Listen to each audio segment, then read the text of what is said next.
Sabe, a língua portuguesa se espalhou por 4 continentes e hoje conecta milhões de pessoas. Mas essa conexão não conta uma história única, não.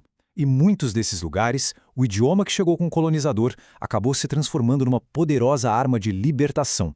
Vamos entender um pouco melhor como isso aconteceu na literatura africana. Quando a gente pensa em português, o que vem à cabeça? Brasil e Portugal, quase sempre. Mas dá uma olhada no tamanho disso aqui. Vai até a Ásia. E o que realmente salta aos olhos é esse bloco enorme de países ali no continente africano. Essa geografia, por si só, já dá uma boa pista da história que a gente vai desvendar. Então, fica a pergunta: o que conecta de verdade todos esses lugares tão distantes, além do idioma em si? Será que é uma história de cooperação, tudo tranquilo? Ou será que o buraco é bem mais embaixo? Bom, a conexão formal, oficial, é a CPLP, a Comunidade dos Países de Língua Portuguesa. Mas o pulo do gato está aqui. A maioria esmagadora dos membros, 6 dos 9, são nações africanas. E a história que os escritores desses países têm para contar que a gente vai mergulhar hoje. E é exatamente aqui que a história começa a ficar interessante. Porque, apesar da língua em comum, o caminho que o Brasil trilhou para sua independência e o caminho que as nações africanas percorreram, nossa, não poderiam ser mais diferentes. E essa diferença é a chave de tudo para a gente entender a literatura que nasceu por lá.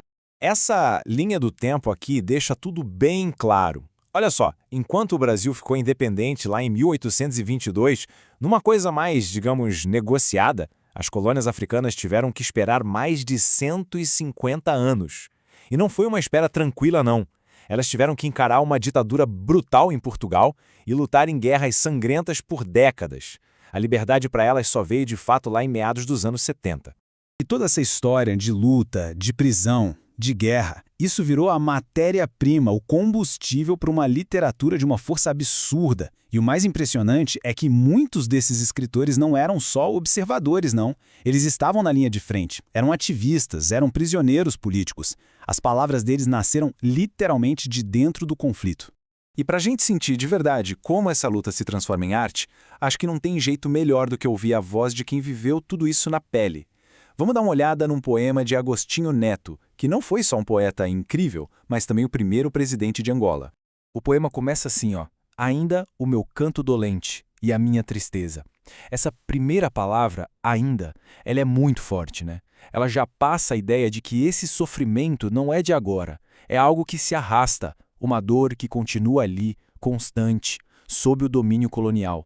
Mas aí, logo em seguida, o poema dá uma virada genial. Ele usa a mesmíssima palavra, ainda, mas para dizer outra coisa, completamente diferente. Ainda o meu sonho de batuque em noites de luar. É sensacional. No meio de toda a dor, a cultura ainda está viva. O sonho que está ali no som dos tambores ainda persiste. E aqui vem o grande final. O meu desejo transformado em força, inspirando as consciências desesperadas. Percebe a transformação? Aquele sonho pessoal do batuque, ele deixa de ser só um sonho. Ele vira um motor para a ação, vira uma força coletiva que inspira todo um povo a lutar. O que esse poema do Agostinho Neto faz tão bem é justamente resumir a alma dessa literatura. Ele nos dá um mapa das marcas registradas, das impressões digitais que definem essa escrita que nasce da resistência e da busca por identidade. Então, que marcas são essas? Bom, primeiro, a luta pela liberdade, isso é claro, mas também tem a resistência na própria língua. Tem a valorização da sabedoria dos mais velhos, a celebração da cultura local. Até o mar, que para muita gente é lazer, lá muitas vezes aparece como um símbolo de dor, de separação. E no meio de tudo isso, a ironia como uma forma de sobreviver. Olha só essa questão da sabedoria ancestral, por exemplo. Essa citação de O Último Baobá captura perfeitamente essa tensão. O ancião, que é o guardião da memória, está lá contando suas histórias. Mas fica aquele medo no ar de que as novas gerações simplesmente não queiram mais ouvir. É uma luta constante contra o esquecimento. Mas talvez uma das formas mais fascinantes de resistência seja a linguística. Pensa só, eles pegaram a língua que foi imposta, o português, e subverteram o jogo. Eles misturaram com palavras, com o ritmo, com a estrutura das línguas locais. É como pegar as ferramentas do opressor para construir algo totalmente novo. Algo que é só seu. E um mestre absoluto nisso foi o angolano Luandino Vieira. Os textos dele são incríveis porque soam como a fala das ruas de Luanda, sabe? São cheios de expressões locais, de uma musicalidade que desafia o português padrão. Ler Vieira é entender na prática que a própria língua pode ser um campo de batalha e de libertação. E claro que essa ideia de resistência não ficou só na África. Ela atravessou o Atlântico à força, nos navios negreiros, e criou raízes muito profundas aqui no Brasil. A luta de Zumbi dos Palmares, por exemplo, faz parte dessa mesma grande história. É uma luta contínua por liberdade e pela afirmação de uma identidade que tentaram apagar. Essa conexão é tão fundamental que, em 2003, virou lei no Brasil a obrigatoriedade de se estudar a história e a literatura africana e afro-brasileira nas escolas. É um reconhecimento oficial, de que, para entender o Brasil, é preciso entender a África. Essas não são histórias de um lugar distante, elas são a nossa história.